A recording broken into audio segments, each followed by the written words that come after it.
Hi, I'm Daniel. Hi, I'm JT. The purpose of this video is to talk about the top 3 things that the governing body is misleading Jehovah's Witnesses on. Number 1, wait on Jehovah to right the wrongs. Number 2, if you leave the watchtower, you're leaving God. And number 3, the governing body standing in for Jesus. You're listening to The Critical Thought, where we challenge our listeners to use critical thinking when examining the teachings of Jehovah's Witnesses.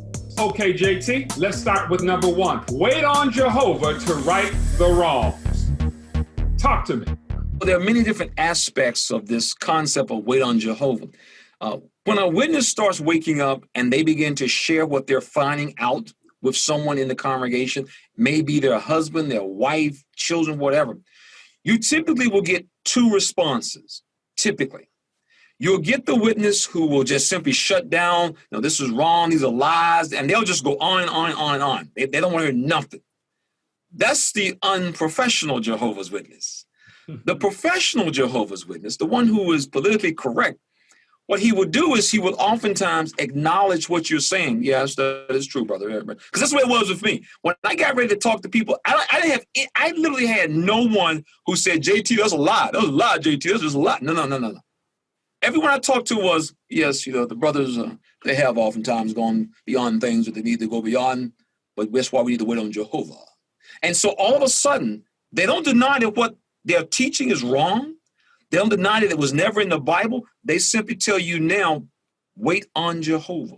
Go sit down and just wait. And so this is what happens. And so as a result, a witness is like, well, maybe I'm not waiting on God. And as long as he's thinking that he's not waiting on God, then he will stay because he's going to wait on God. But the moment you realize this ain't got nothing to do with waiting on God, these guys just know what they was talking about.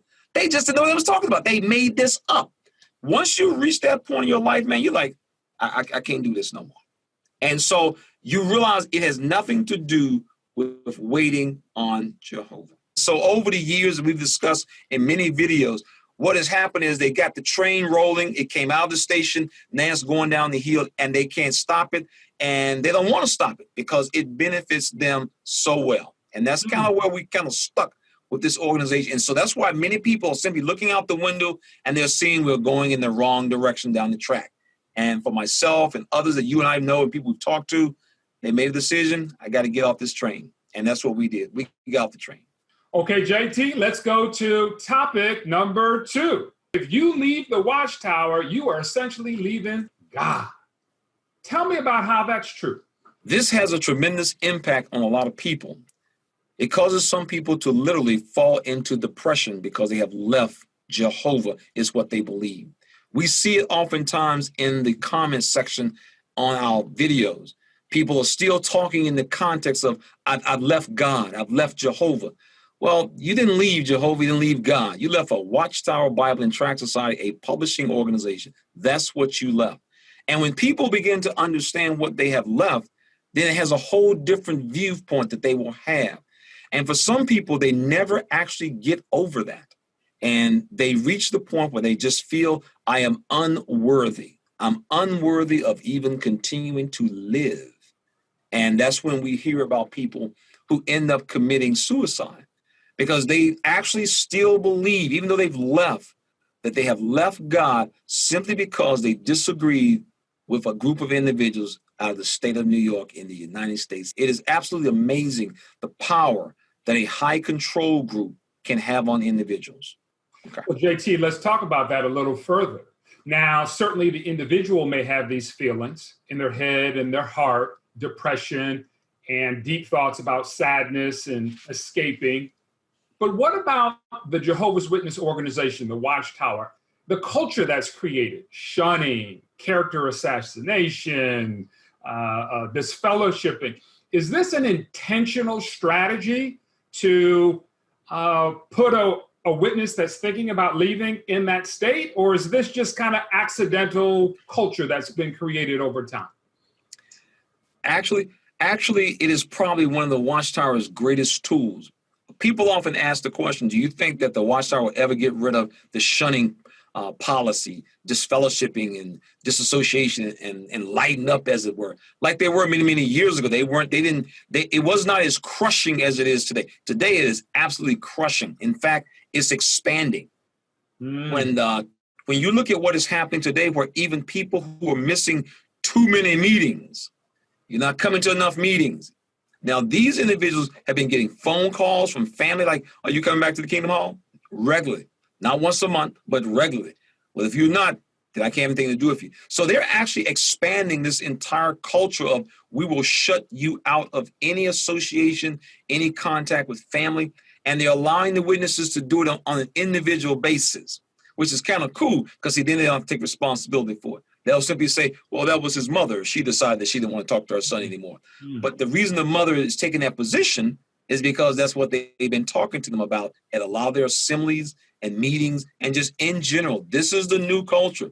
So it is definitely by intent, and it is undoubtedly the most powerful tool that the Watchtower has to keep people in control. The number of people, Daniel, who are literally staying in this religion right now, just because of this shunning policy, is unreal. I mean, there's some of you who are sitting on right now, and they're like, if they stop that shunning, I'd be out of the mob. But because of the impact that it will have on them in so many ways, many people, unfortunately, they're staying much longer than they probably intend on staying. So love, the lack of love, is their leverage tool. Am I hearing that right? Love and the lack of love is their leverage tool to keep people in and keep people out from coming in, like you, me, Lady C. Talk to me. And what's so amazing about this lack of love, man, this is what really is really frightening, is this thing is like it's like an electric switch, on, off. I mean, on, off. It's typically not gradual. This thing cuts on and off. Today, they love you to death. Tomorrow, nobody will speak to you. Mama, daddy, brother, sister. So this is what high control groups, or as we often refer to as cults, this is what they do. They shut you out.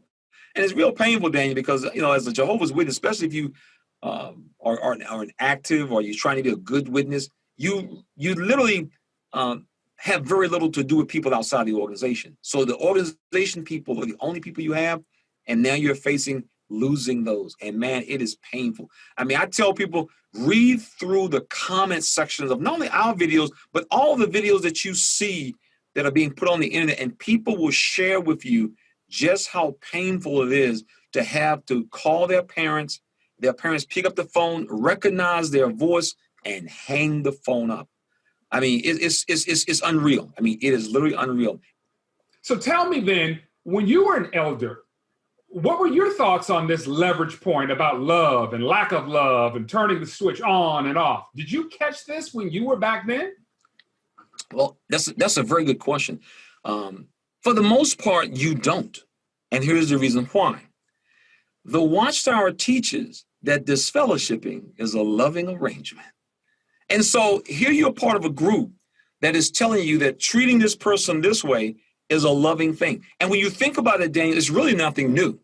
I mean, throughout the history of religious organizations, going all the way back into years and years ago, the mistreatment of people in the community was considered a loving thing to do. I mean, there was a time just in this country alone where women had to walk around for big old A on their chests as they walked around. But they considered that was a loving thing. That's a loving thing. Put them in their place. And so when you're able to teach people that your course of action is a loving thing, then it's understandable. Even the Apostle Paul said there would come a day where people would offer you up and kill you. And what would they say? They said, we did a service to God. So it's really nothing unusual. It's really nothing unique. It's just one of the aspects of what happens when people become involved in a high control group. The Watchtower literally gave us a value system that is upside down. When you tell someone that this person's mama don't even talk to him because they don't go to the same church, the average person in your job looks like you crazy. Yet if you were to tell it to a witness, do you know what they would be told? Hang in there, sister. Hang in there, brother. You're doing the right thing. And so we had a value system that was turned upside down. This is all we knew, and we lived it every day. JT, let's talk about the third way the governing body is misleading. How is the governing body standing in for Jesus and misleading the Jehovah's Witnesses? Yeah, the way the governing body basically stands in place of Jesus is how they take on this role, and that is everything goes through them. Basically, the governing body, and now they've taken on this title called the faithful and discreet slave. You must now come through them in order to get to Jesus. For example, there's a June 15, 1957 Watchtower, which really drives that point home. Note what it says. Respond to the directions of the organization as you would the voice of God. June 15th Watchtower, 1957, page 370. Now notice the contrast from their previously held views about the organization. We would not refuse to treat one as a brother because he did not believe the society is the Lord's channel. There should be full liberty of conscience. April 1st, 1920, page 100 and 101. Yeah, but JT, someone might be listening and thinking, that's old light. That's 1957. What's that got to do with 2020? Is that still true today? Well, see, that's what makes it interesting. This position has never been rescinded. If anything, they've taken on even a greater role. In the Watchtower, it made an interesting quote, and this is found in the simplified edition of the Watchtower. It really tells all of mankind the only way that you can get God's approval. Note what it says. This is how you get God's approval. In the simplified Watchtower of 2011, June 15th, on page 24, it states, we need to obey the faithful and discreet slave to have Jehovah's approval. So if the governing body or the faithful and discreet slave is standing in for Jesus, essentially, and I am a member of the great crowd, I pray through Jesus. I don't pray through the governing body or the faithful and discreet slave. So if they're acting as my mediator, are my prayers being heard, or how does this work, JT? Yeah, that's a good question, and that's why that takes us back to what you and I were discussing before. This is what makes the teachings of Jehovah's Witnesses so convoluted. Why are you praying through Jesus if he's not your direct mediator? Instead, you have this quasi-mediator program that's been set up between you and Christ. And so this once again drives home the point that we've talked about so many times. When you start asking critical thinking questions, the teachings of Jehovah's Witnesses, they begin to fall apart. That is why you can't ask too many questions.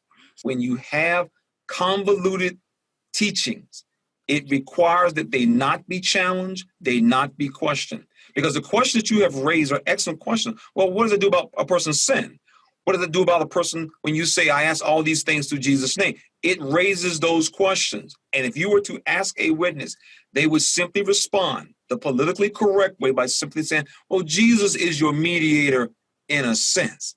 And so as a result, now you have a choice as a Jehovah's Witness.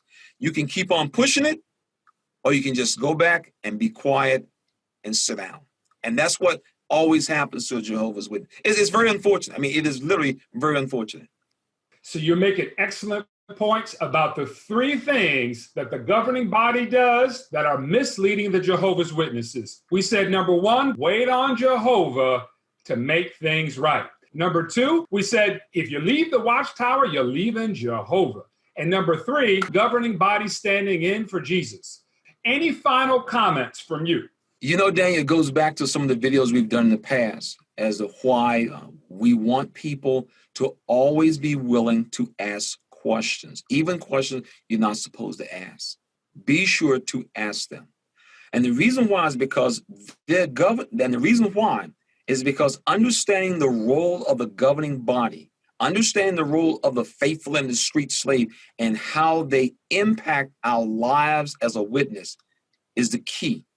Once you understand how they impact our lives and how they have no business impacting our lives on so many of the issues that they did, careers, education, goals, all of those things. These guys had no right whatsoever to take away from us something that we actually were entitled to. They took it away from us. And for those who have left this organization, we clearly, with clear eyes, we see all the things that these people took from us.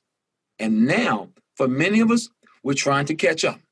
But we can all keep moving forward, and that's what we are doing. We encourage people, take one step at a time, and that's what we're doing, and keep on going. That's really the best thing that any of us can do. Recognize where we've been, turn around, and walk forward to where we're going. And that's really the whole key, because at this point, we understand that now I'm a critical thinker. JT, this has been an excellent conversation. This is Daniel. And this is JT. And we'll see you on the next video. This program was sponsored by Critical Thinkers.